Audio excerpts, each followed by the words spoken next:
Sasa nasikia Nyutu jana akaambia watu kwa Masisi ati bali Raila anaweza kuwa ametosheleza aweze kuwa rais wa Kenya ni mambo kwa Rigathi Gachagua. Nataka nimwambie hakuna kitu kama hiyo. Hiyo naweza kusema ni crocodile tears kwa sababu 2022 wale watu wa Mount Kenya wengine walimdanganya na kuweza kupita.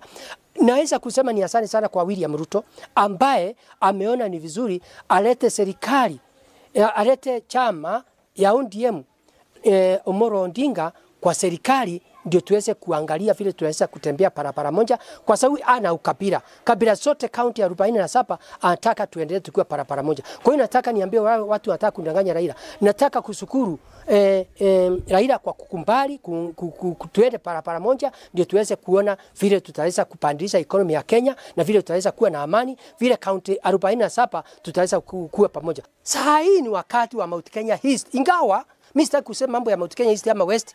Nataka tuungane pamoja kwa sababu sisi tuko kwa serikali ndani. Kwa hiyo si ati kwa sababu Raila amekuja sio kumaanisha hata angekosa kuja ati tungekuwa hali mbaya. Sisi watu wa Embu County tusikubali kuachwa nje. Tukubali kusupport serikali zile za county government kama ya Cecily Mutito Mbalile na pia serikali ya Kenya Kwanza. Kwa sababu kwenda kwa opposition huko hakuna mahali tutaenda. Opposition hakuna kitu, lakini tukiwa ndani kuna pesa ya county na kuna pesa nyingine tutapata kutoka kule